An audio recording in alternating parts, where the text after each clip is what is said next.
Vision 9 டிவிக்காக நான் உங்கள் லக்ஷ்மி நாராயணன். இப்போ நம்ம பார்க்க போகிறது வார ராசி பலன் 6ஆம் தேதியிலேருந்து 12ஆம் தேதி வரை இருக்க போது நான் பார்க்க போகிறோம். எப்போதும் சொல்கிறது தான், லக்னத்துக்கு பாருங்கள், ராசிக்கு பார்ப்பதை விட லக்னத்துக்கு பார்க்க ரொம்ப பர்ஃபெக்டாக இருக்கும். உதாரணத்துக்கு ஒரு மகர லக்னம் விருச்சிக ராசினா விருச்சிக ராசிக்கான பலன்களை பார்ப்பதை விட மகர ராசிக்கான பலன்களை பார்க்கும் ரொம்ப பர்ஃபெக்டாக இருக்கும்.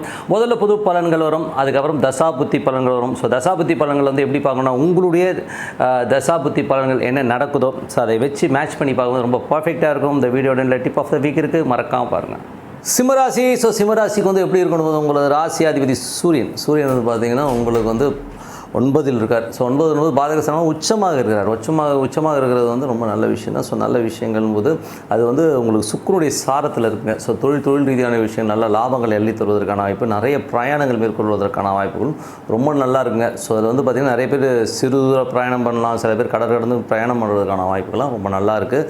2ஆம் அதிபதி 2-11ஆம் அதிபதியான புதன். ஸோ அது பார்த்திங்கன்னா உங்களுக்கு வந்து 8ல் இருக்கும்போது தேவையில்லாத ஒரு மனக்குழப்பங்கள், குடும்பத்தில் வந்து தேவையில்லாத ஒரு ஸ்ட்ரெஸ் வருவதற்கான வாய்ப்பு இருக்குன்னா ரொம்ப கவனமாக இருக்கணுங்க. ஏன்னா வந்து அது வந்து புதன் வந்து பார்த்தோம்னா உங்களுக்கு வந்து அது நீச்சத்தாரையில் போகும்போது குடும்பத்தில் ஏதோ பேசுகிறதுனாலையோ இல்லை ஒரு மூத்த சகோதராலையோ நண்பர்களாலோ வந்து சின்ன சின்ன அவமானங்கள் வருவதற்கான வாய்ப்பு இருக்குன்னா ரொம்ப கவனமாக இருக்க வேண்டிய ஒரு காலகட்டங்கள். 3ஆம் அதிபதியான சுக்கிரன் 3ஆம் அதிபதி சுக்கிரன் வந்து பார்த்திங்கன்னா உங்களுக்கு வந்து 9ல் இருக்கும்போது என்ன மாதிரி விஷயங்கள் தொழில் ரீதியான விஷயங்கள் கொஞ்சம் சின்ன ஒப்பந்தங்கள் வருவதற்கான வாய்ப்புகள், அலைச்சல்கள் இருந்தாலும் அது வெற்றிகரமாக முடிவதற்கான வாய்ப்புகள் ரொம்ப நல்லா இருக்குது. 4 மற்றும் 9ஆம் அதிபதியான செவ்வாய் வந்து உங்களுக்கு 8ல் இருக்கும்போது தந்தை தாய் சம்பந்தமான விஷயங்கள் ரொம்ப கவனமாக இருக்கணும். வண்டி வீடு வாகனங்கள்லாம் கொஞ்சம் சின்ன சிக்கல்களோ ஒரு டென்ஷனோ வருவதற்கான வாய்ப்புகள் ரொம்ப கவனமாக இருக்க வேண்டிய ஒரு காலகட்டங்கள். 5ஆம் அதிபதியான குரு 5 மற்றும் 8ஆம் அதிபதியான குரு வந்து பார்த்திங்கன்னா உங்களுக்கு வந்து 10ல் இருக்கும்போது தொழில் ரீதியான விஷயங்கள் ரொம்ப கவனமாக இருக்கணும். ஸோ அதுவும் பார்த்திங்கன்னா அது வந்து சூரியனுடைய சாரத்தில் போகும்போது தேவையில்லாத குழப்பங்களையும் ஸ்ட்ரெஸ்ஸையும் உருவாக்குவதற்கான வாய்ப்புகள் ரொம்ப கவனமாக இருக்க வேண்டிய ஒரு காலகட்டம் தாங்க.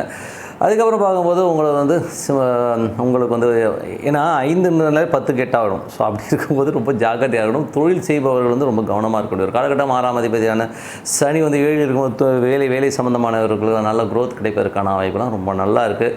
அதுவும் பார்த்திங்கன்னா உங்களுக்கு வந்து சனி வந்து இப்போ குருடைய சாரத்தில் போகும்போது தொழில் ரீதியான விஷயங்கள், அதாவது எப்படி சொல்கிறதுனா உங்களுக்கு வந்து வேலையில் வந்து நல்ல மாற்றங்கள், நல்ல பண வருவாய்கள் வருவதற்கான வாய்ப்புகளும் ரொம்ப நல்லா இருக்குது. ஸோ அதெல்லாமே ரொம்ப பெரிய ப்ளஸ் தான்.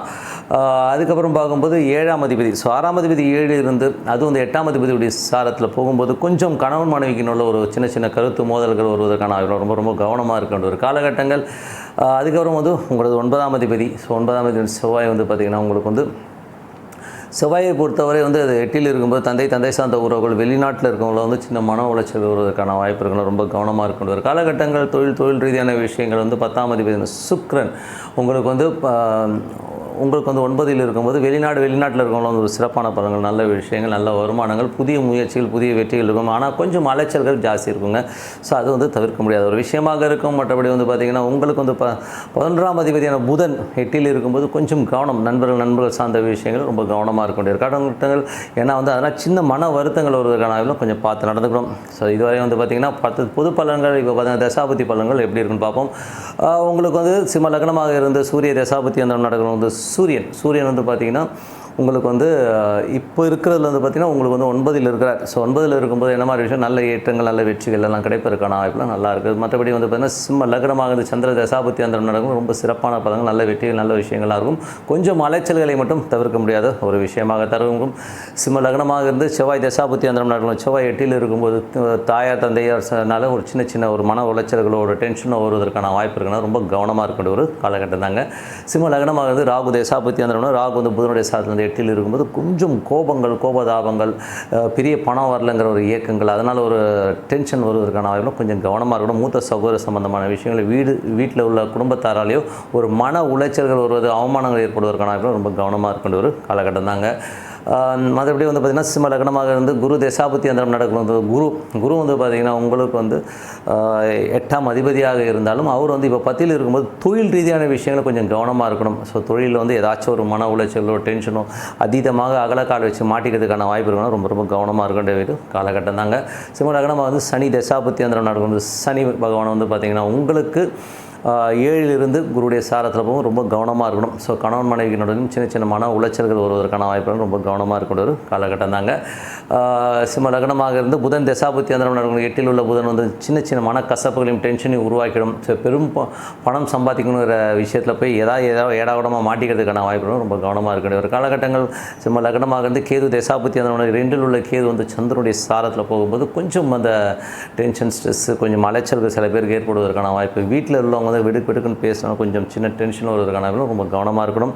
சிம்ம லக்னமாக இருந்து சுக்கிர தசாபுத்தி அந்த நடக்கிறவங்களுக்கு சுக்கரன் வந்து பார்த்திங்கன்னா உங்களுக்கு வந்து 9ல் இருக்கும்போது அது வந்து சுயசாரத்தில் போகிறது வந்து ரொம்ப சிறப்பான பலன்களை கொடுக்கும். ஸோ அது வந்து புதிய ஒப்பந்தங்கள், வெளியூர் பிரயாணங்கள், சிறுஊர் பிரயாணங்கள் ஏற்படுவதற்கு ரொம்ப சிறப்பாக இருக்குது. சிம்ம லக்னமாக இருந்தது சுக்கரன் வந்து இந்த மாதிரி விஷயங்கள் ஒன்றும் கொஞ்சம் அலைச்சல் இருக்கும். அது ஒன்றுமே பண்ண முடியாத உண்மையான விஷயம். ஸோ நல்ல விஷயங்கள், நல்ல மாற்றங்கள்லாம் வரணும்னா பிரார்த்தனை ரொம்ப அவசியம். ஸோ மனதாரி இறைவனை பிரார்த்தனை பண்ணுவோம். கண்டிப்பாக அடுத்த லெவல் போகிறதுக்கான வாய்ப்புலாம் ரொம்ப சிறப்பாக இருக்குது. ஸோ டிப் ஆஃப் த வீக்கில் நம்ம பார்க்க போகிறது என்னென்னா குரு. ஸோ இப்போ குரு பயிற்சி நடந்திருக்கு. நிறைய பேர் வந்து குரு பயிற்சியில் வந்து யாருக்கு யோகம் அப்படிங்கிற ஒரு இதில் வந்து நிறைய ஒரு டிபேட்லாம் நிறைய நடந்துட்டுருக்கு. இப்போ யூடியூப் இருக்கிறனால நிறைய பேர் ஃபோன்ஸ்லேயே வந்து பார்த்துட்டு தான் இருக்கிறோம். ஸோ இப்போ வந்து யாருக்கெல்லாம் யோகம் தரும் அப்படின்போது யாருக்கெல்லாம் ரிஷப ராசியில் சனி இருக்கிறார். ஸோ சனி வந்து இப்போ குரு வந்து மீட் ஆகிற அந்த ஒரு காலகட்டங்கள் வந்து தொழில் ரீதியான விஷயங்களும் சரி, பொருளாதார ரீதியிலும் சரி, அடுத்த கட்டத்திற்கு போகிறதுக்கான வாய்ப்பெல்லாம் ரொம்ப சிறப்பாக இருக்குது. அது ஒரு பெரிய ப்ளஸ்ஸு. அதுக்கப்புறம் கன்னி ராசி. ஸோ குருவின் பார்வை 5ஆம் பார்வையாக கன்னியில் விழும். ஸோ அங்கேயும் சனி யாருக்கெல்லாம் இருக்கோ அவங்களுக்கும் வந்து ஒரு பெரிய வளர்ச்சியை கொடுத்துரும். இதில் என்னென்னா ரிஷபத்தில் சனி இருக்குது 100 மார்க்குனா, கன்னியில் இருந்ததுன்னா அது ஒரு 70 மார்க். ஓகேங்களா? அது கொஞ்சம் கம்மியாக இருக்கும். ஏன்னா பார்வைக்கு வந்து கொஞ்சம் மார்க் கம்மி தான். ஸோ அது வந்து நல்ல ஒரு வளர்ச்சி கண்டிப்பாக. நீங்கள் எந்த ராசியாக இருந்தாலும் கன்னியில் வந்து சனி இருக்கணும். ரிஷபத்தில் சனி இருந்தால் நல்ல வளர்ச்சியை கண்டிப்பாக கொடுத்துரும்.